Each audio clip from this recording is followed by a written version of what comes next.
Rússia bombardeia teatro na Ucrânia, mesmo com aviso de presença de crianças. E você vai ver também. Guerra na Ucrânia afetará preço de energia e alimentos em todo o mundo. Depois de quase 2 anos, máscara deixa de ser obrigatória em ambientes fechados em São Paulo. Cientistas israelenses concluem que segunda dose de vacina pode não ser tão eficaz contra a variante Ômicron. Banco Central do Brasil eleva a taxa básica de juros em 1 ponto percentual. Final feliz. Menino de 11 anos que fugiu sozinho da Ucrânia reencontra a mãe. Olá, boa noite. São 18 horas e 31 minutos pelo horário de Brasília. E você acompanha agora as principais notícias do Brasil e do mundo.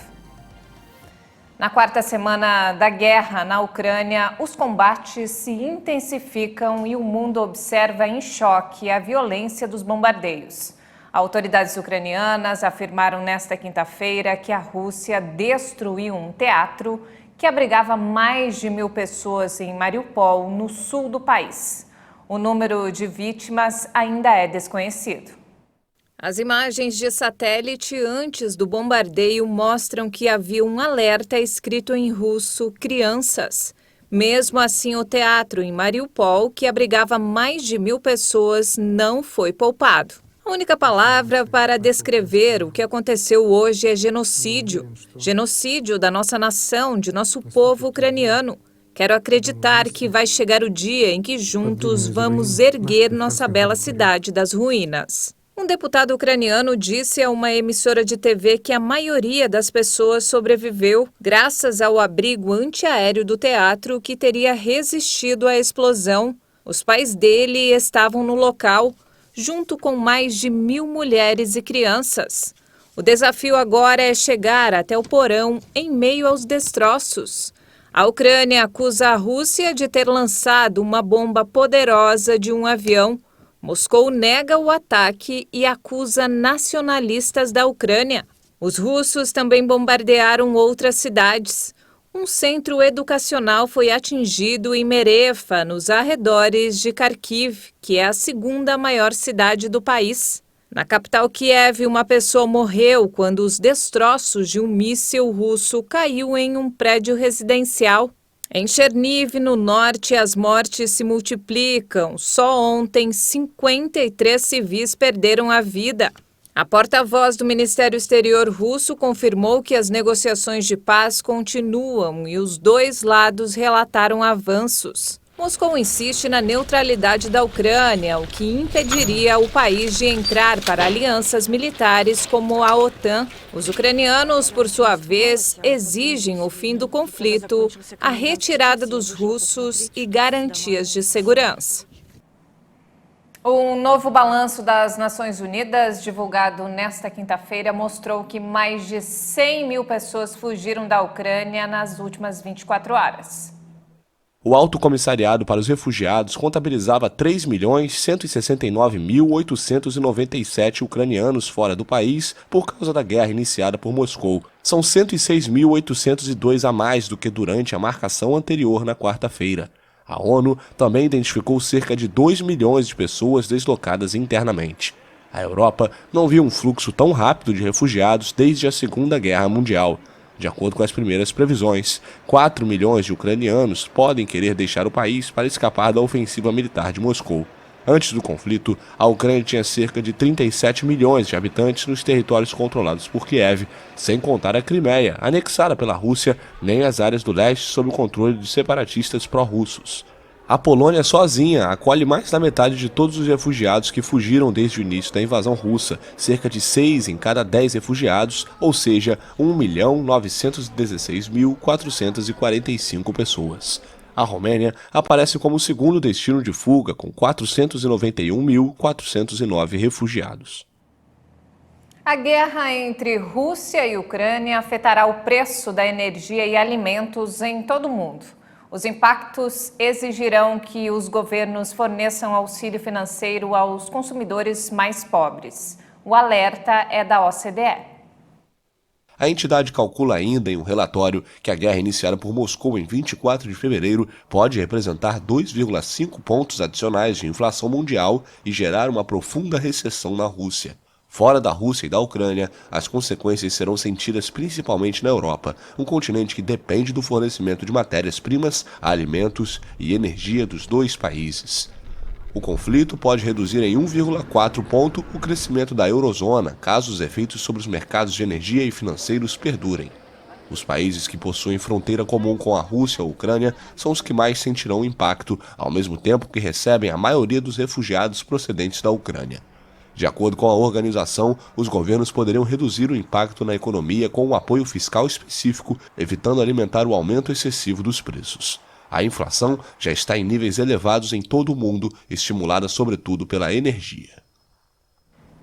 E falando sobre coronavírus, olha só, o governo de São Paulo anunciou no fim da tarde de hoje a liberação do uso de máscaras de proteção contra a Covid em todos os ambientes abertos ou fechados. A medida passa a valer de imediato, com exceção dos locais de prestação de serviços de saúde e no transporte público e seus acessos.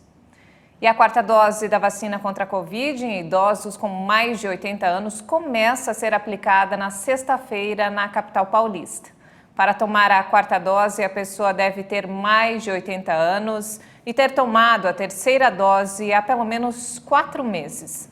Segundo a Prefeitura, há uma estimativa de aproximadamente 250 mil idosos com esses requisitos na cidade. Vale lembrar que é necessário apresentar um documento de identificação, como CPF ou cartão do SUS. E ainda falando sobre o assunto, cientistas israelenses concluíram que uma segunda dose de vacina pode não oferecer tantos benefícios contra a variante Ômicron. Os autores do estudo escreveram que a pesquisa parece indicar que as vantagens das 3 doses da vacina projetadas contra a cepa original do coronavírus atingem o pico em termos de resposta imune. Além disso, reforços adicionais apenas restauram a imunidade diminuída, em vez de elevá-la a outros patamares. A pesquisa, publicada no New England Journal of Medicine, avaliou 270 profissionais da saúde que receberam uma segunda dose de reforço das vacinas da Pfizer ou da Moderna 4 meses depois de receberem a terceira dose da Pfizer. No geral, a quarta injeção foi considerada segura e aumentou os anticorpos neutralizantes a níveis comparáveis aos logo após a terceira dose, antes que os níveis de anticorpos começassem a diminuir com o passar do tempo. Os que receberam uma quarta dose de Pfizer foram 30% menos propensos a serem infectados do que aqueles que receberam 3 doses.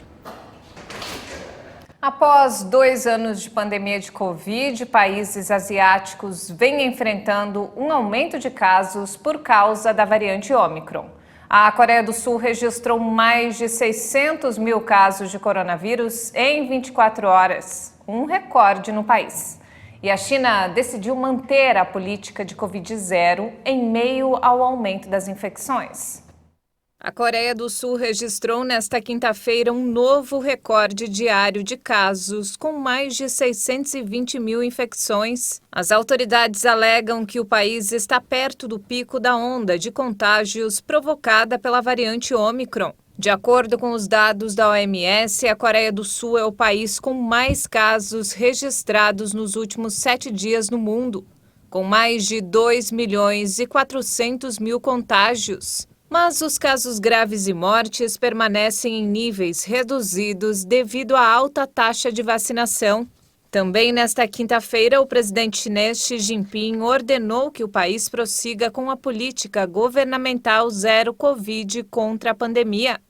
O objetivo é reduzir o mais rápido possível os contágios. A China enfrenta há alguns dias o maior aumento de casos desde a primeira onda de contágios em 2020.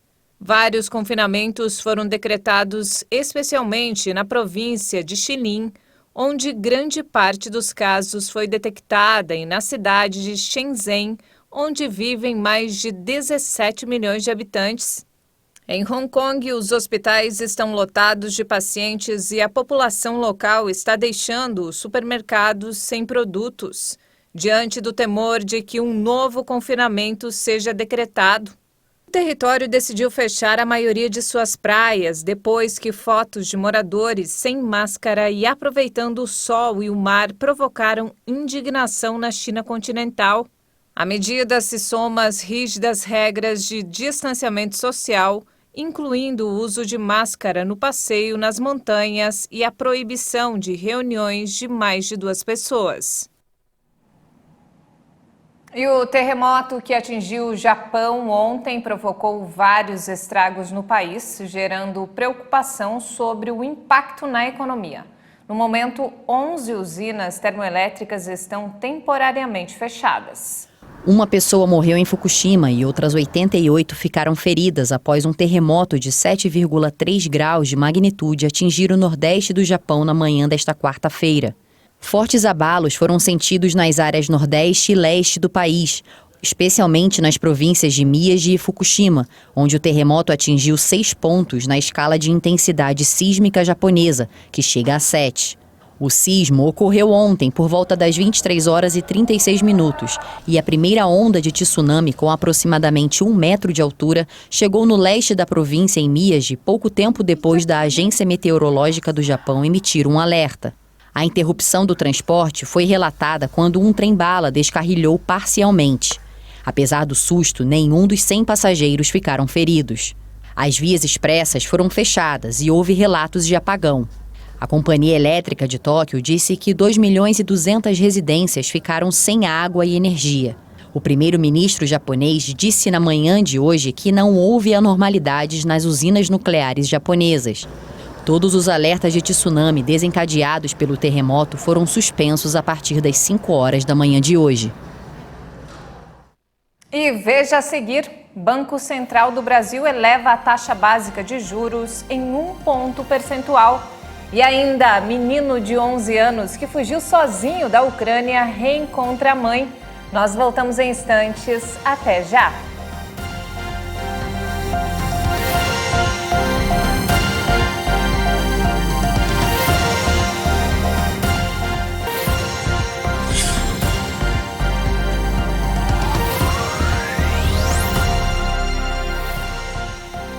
E nós estamos de volta, 18 horas e 45 minutos. O Banco Central dos Estados Unidos aumentou as taxas de juros no país pela primeira vez desde o início da pandemia de Covid. A medida é um esforço para conter o aumento da inflação, que é a maior em 40 anos. O Comitê Federal de Mercado Aberto do Banco Central dos Estados Unidos anunciou um aumento de 0,25 ponto percentual nos juros americanos. É o primeiro aumento desde 2018. Desde o começo da pandemia, a taxa estava perto de zero. Com o ajuste, as taxas vão subir para um intervalo entre 0,25% e 0,5%. Esse aumento levará os bancos comerciais a oferecerem aos seus clientes juros mais elevados para empréstimos. Com isso, o Banco Central americano busca desacelerar o consumo e reduzir a pressão sobre os preços. A expectativa é que os problemas de abastecimento, que aprofundam a escassez de alguns produtos, ainda devem durar meses. Os formuladores de políticas enfrentam a difícil tarefa de tentar conter a inflação sem desacelerar o crescimento econômico, em um momento em que os custos de moradia, alimentação e energia sobem em um ritmo que não se via em 40 anos. E em meio às consequências da invasão russa da Ucrânia, que pioram a situação. E nesta quinta-feira, o dólar continuou em baixa devido à forte demanda por risco nos mercados internacionais. À medida que investidores observavam as sinalizações da política monetária aqui no Brasil e no exterior. A moeda norte-americana fechou em queda de 1,15%, cotada a R$ 5,03.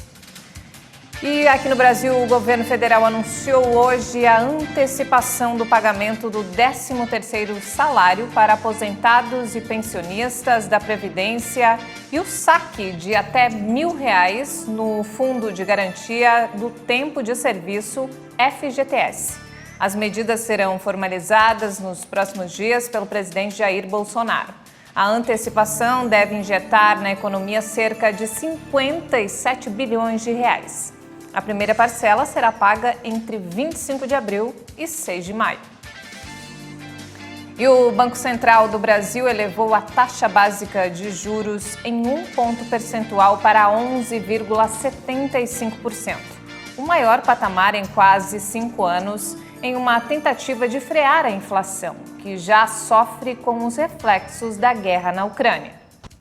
Em meio aos impactos da guerra na Ucrânia sobre a economia global, o Banco Central do Brasil continuou a apertar os cintos na política monetária. Por unanimidade, o Comitê de Política Monetária, o Copom, elevou a taxa Selic de 10,75% para 11,75% ao ano. A decisão já era esperada pelos analistas de mercado. Esse foi o 9º reajuste consecutivo na taxa Selic. Apesar da alta, o BC reduziu o ritmo de aperto monetário. Depois de 3 aumentos seguidos de 1,5 ponto percentual, a taxa foi elevada em 1 ponto. Os juros agora estão no maior nível desde abril de 2017. A Selic é o principal instrumento do Banco Central para manter sob controle a inflação oficial, medida pelo Índice Nacional de Preços ao Consumidor Amplo. Em fevereiro, o indicador fechou em 10,54% no acumulado de 12 meses, no maior nível para o mês desde 2015.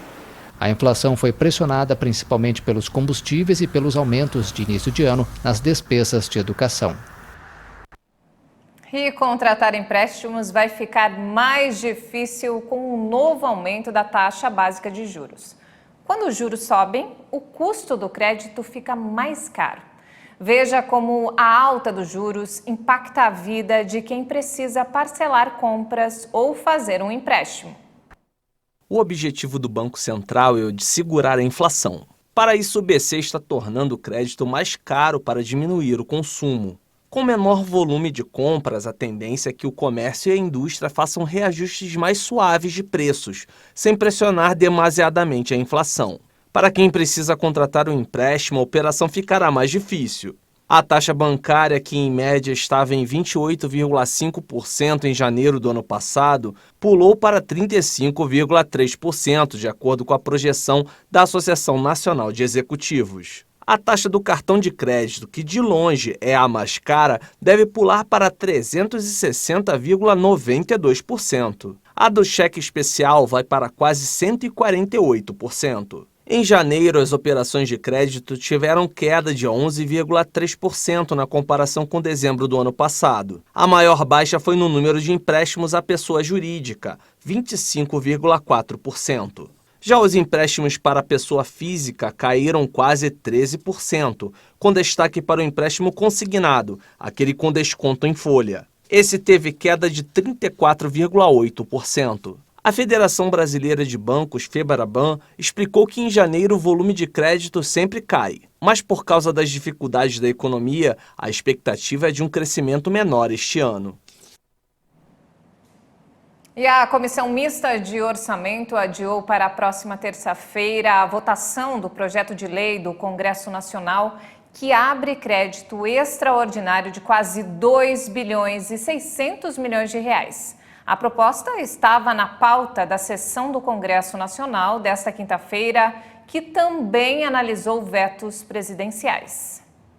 O adiamento foi provocado por uma alteração solicitada pelo Poder Executivo, que acrescentou 869 milhões de reais ao projeto para complementar o custeio do Plano Safra 2021-2022, com financiamento agropecuário, comercialização de produtos agropecuários, investimento rural e agroindustrial. O valor inicial da proposta era de 1 bilhão e 700 milhões de reais, destinado à recomposição das despesas de pessoal e encargos sociais reduzidas pelo Congresso Nacional durante a tramitação do projeto de lei orçamentária de 2022. O pedido de modificação enviado pelo Executivo foi recebido apenas nesta quinta-feira pela mesa diretora do Congresso Nacional. Na reunião, o relator senador Carlos Fávaro, do PSD de Mato Grosso, apresentou seu parecer.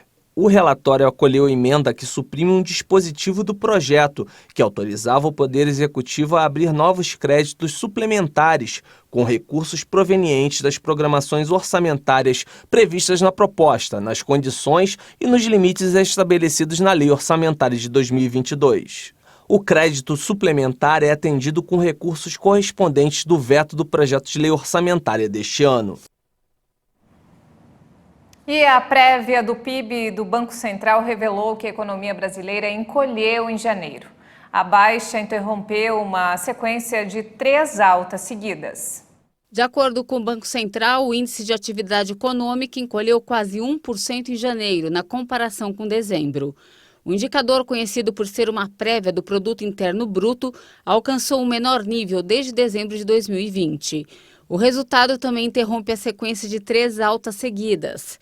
Na comparação trimestral, o IBC teve um desempenho de 0,19% melhor da economia no período, na comparação com os 3 meses anteriores.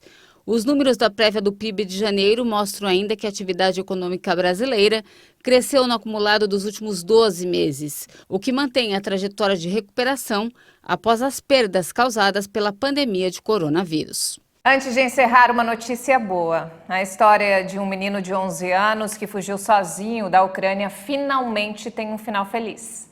A polícia da Eslováquia registrou o reencontro. Mãe e filho estão juntos novamente. Hassan saiu de Zaporizhia, na Ucrânia, e viajou por mais de 1.200 quilômetros sozinho, até chegar na Eslováquia. O menino fez o trajeto de trem e a pé, carregando só uma sacola de plástico. A mãe anotou o telefone de contato na mão da criança para qualquer emergência. O plano era chegar a Bratislava, onde vive o irmão mais velho de Hassan. Durante o percurso, ele recebeu ajuda de voluntários, policiais e outros refugiados. Segundo Hassan, foi a esperança que o guiou e fez com que ele não desistisse. E é justamente a esperança que a gente tem que essa guerra termine logo. E não temos mais tempo, essa edição fica por aqui. Mais informações ao longo da nossa programação. Uma ótima noite para você.